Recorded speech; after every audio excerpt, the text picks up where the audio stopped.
Alright, YouTube, today I'm going to rebuild this shock. Last time you saw me take it all apart. This time I'm going to put it back together. Cleaned everything up. And what I did was I changed the separator seal. So that is new. As well as I wasn't able to get a hold of one of these rod guides. And so I was not able to change the seal, but I'm just going to try it and see. This is 36 millimeter, and I was just not able to get a hold of it. And I need to put it together, so I'm just going to try with this and hope it doesn't leak. All right. I didn't take apart any of this valve stack or anything like that.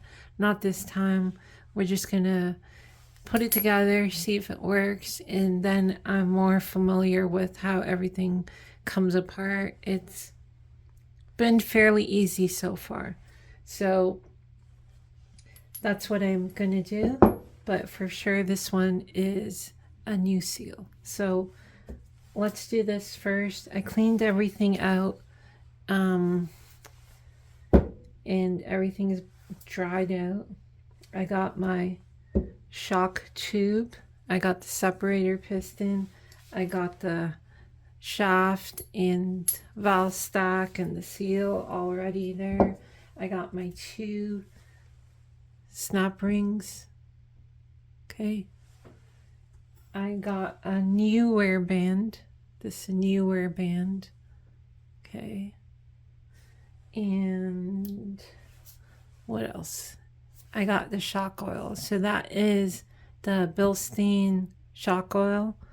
And I got my little extension and socket. That's what I'm going to use to hammer down the piston. I've already tried this once. I made a couple of mistakes.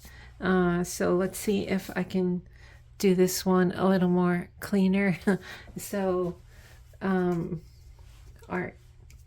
So first thing is we take the shock tube, and I'm going to use the shock oil to lube the edge here and the piston seal.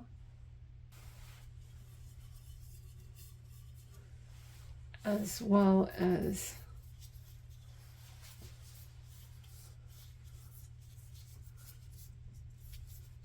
now I've seen where there is a concern about this edge cutting this seal or damaging the seal, but there's not much. I've seen people tape it and try to do other things with other shocks. I've actually not seen anyone reassemble one of these Bilstein yellow HDs on video, so I'm not sure what they do. This one does not seem too sharp. I guess I could tape it, but we're just going to do it this way. So I put the piston in, and it will not go down without me hammering. So let's see here. Got my little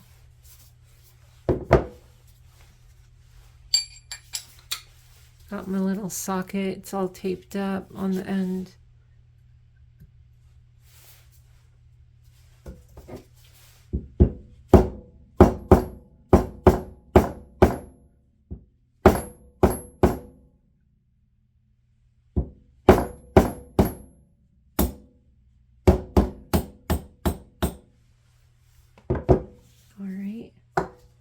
That takes quite a bit of hammering to put it in. I'm not sure if that's normal. I did take out the Schrader valve because if you're not familiar, as you're pushing that down, if you have the valve core inside, it's just trying to compress the air and it won't be able to push down. So I pulled that out already. Now I measured that I want it to go around, I think it was 15 centimeters down. So I made a mark here somewhere. let's see here. I have a mark on my extension around right here. Yeah. So I got a little mark on my extension. So I have a little mark on my extension. You probably can't see it, but I can see it. So I'm just going to push it down to that mark.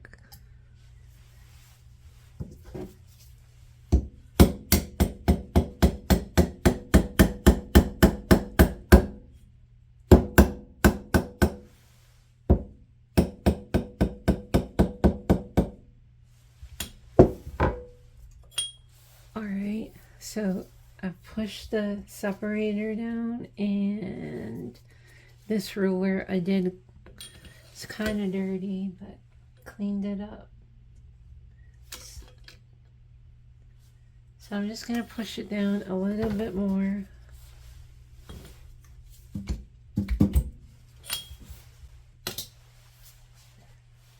Alright, so I got this separator piston down. Now what I'm going to do is, next is fill the shock with some oil.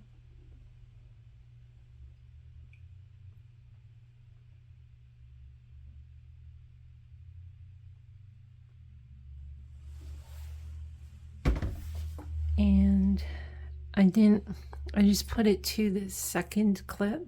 You can't really see. I put it under the second clip. So it's not to the second clip. It's about like an inch down.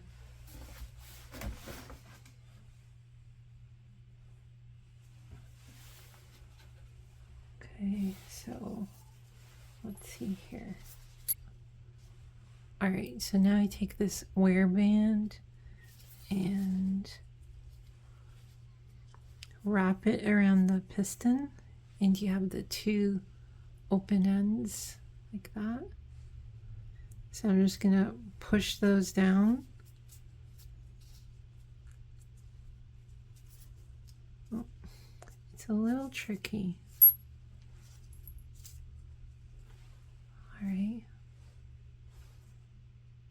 And then I'm going to slide it inside the tube.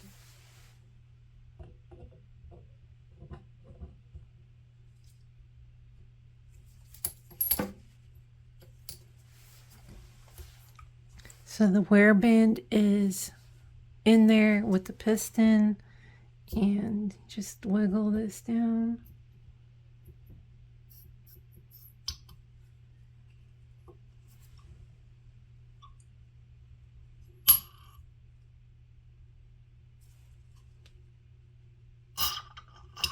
And now there's going to be a lot of air. I think the air gets trapped actually in the piston, in between the shims as well. So there's going to be air there. There's going to be air in the fluid. And so you got to bleed it by pulling the piston up and down, and that will help bring the bubbles up. And you can see here it's slowly dropping. So from what I understand that I saw is people actually tap on the shaft to make the shims flex, and that helps get air out of the piston area. I'm not sure if that's true, but I'll do it as well. So I'm just going to pull it up a bit and give some small taps here.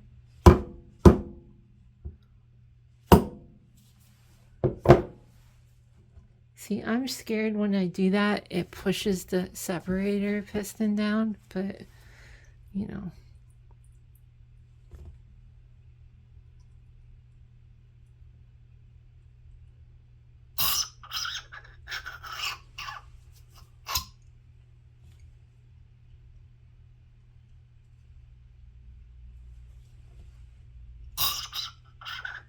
You know what? I want to pull this out and measure the separator piston height again, just to make sure.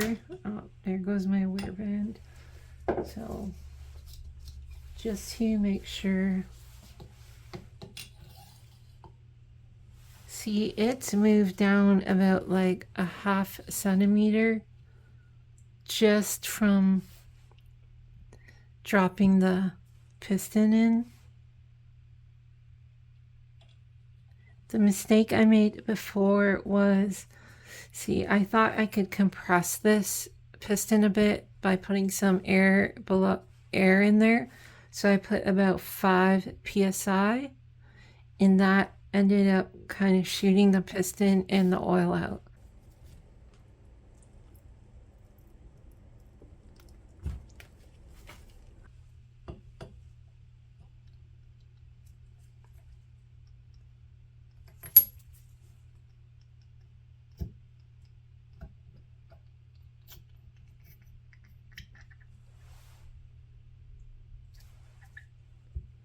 I'm kind of scared. You know what I'm going to do? I'm going to put the cap on the...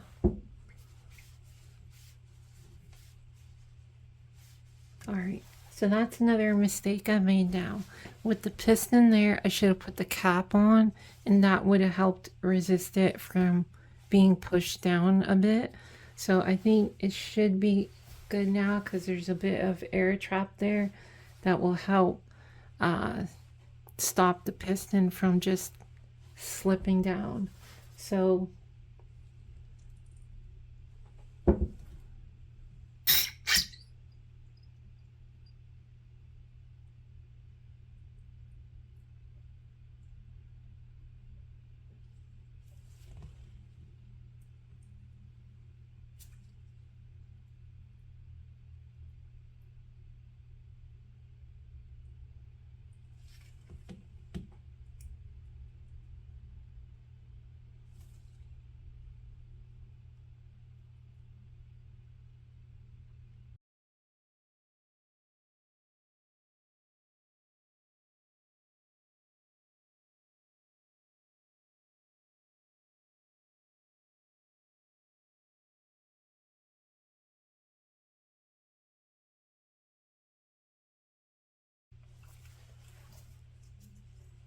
alright, what I'm going to do is put the inside snap ring in.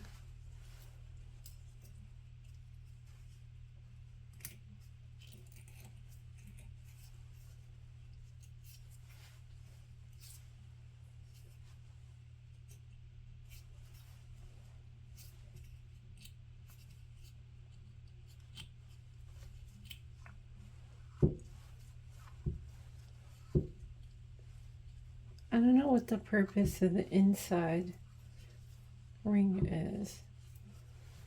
I think it'd be a lot easier without the inside one, but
alright, we're going to put the second clip on.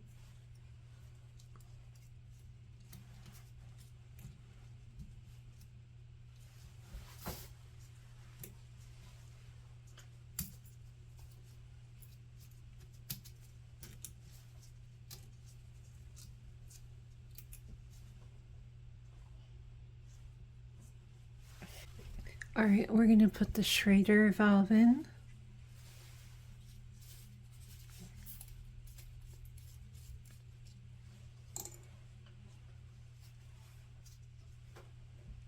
So here.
It's kind of scary.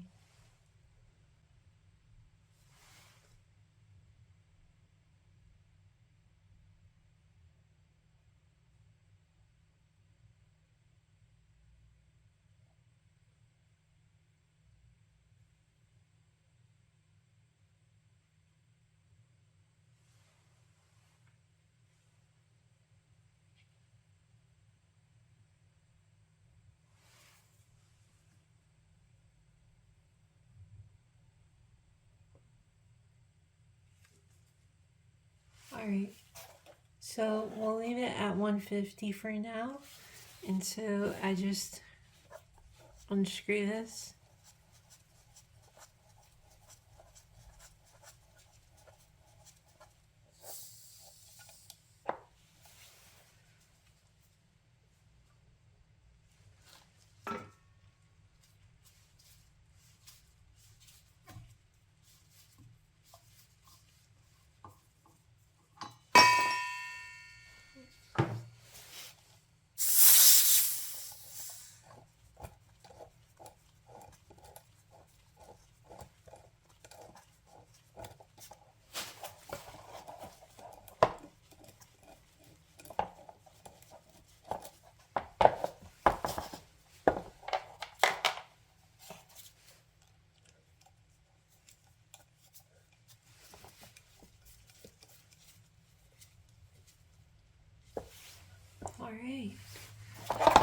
All right, let's put this shock back together. One thing I noticed while taking these videos is kind of hard to fit everything in the shot.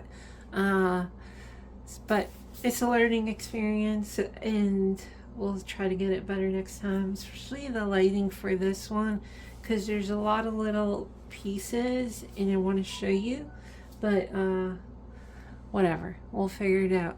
So this shock has the sleeve, the spring, the top hat part, and this is the spring perch. Now I did paint these and I noticed, gosh, it's not going to go on without me hammering it because it was already pretty tight, and with the paint it's not going to go on. So I'm just going to heat this up actually so I don't burn myself, and we're going to use the heat gun to heat this up. Let's put it the right direction.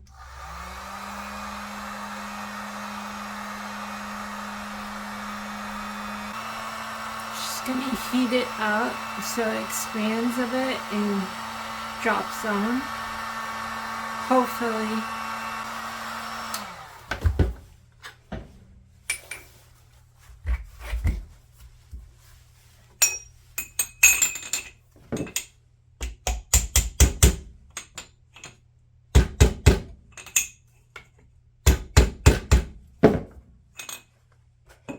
Little O-rings that help support the sleeve, the threaded sleeve. So we're going to put this on.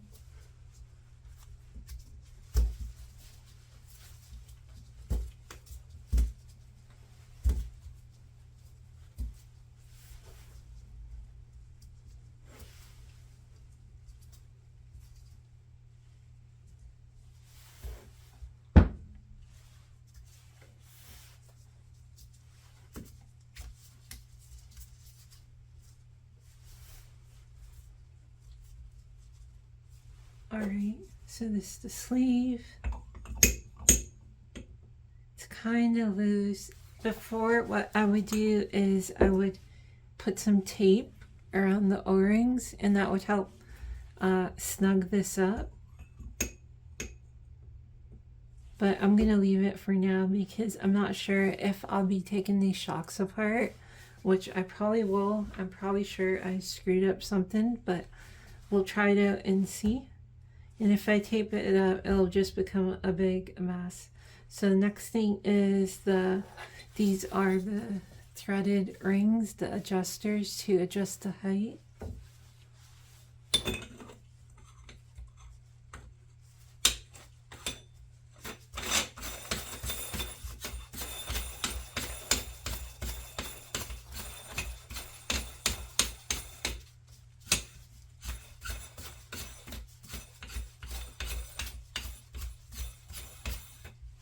All right, this one.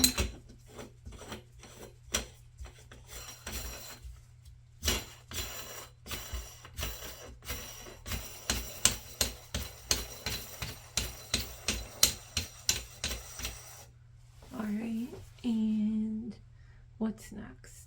Oh yeah, so this little kind of washer spacer.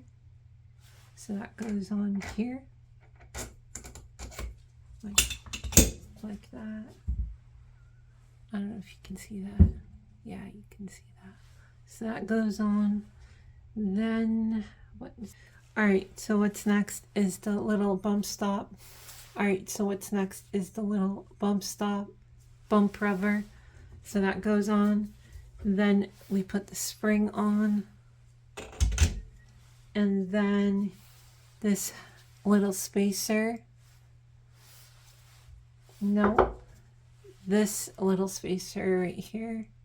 It's kind of like a washer. That goes on there. And then we put this piece in here. Goes in there. That goes on top like that. Then a little washer that goes on there. And then the nut. I feel like I'm forgetting something, but we'll try it and see. So you just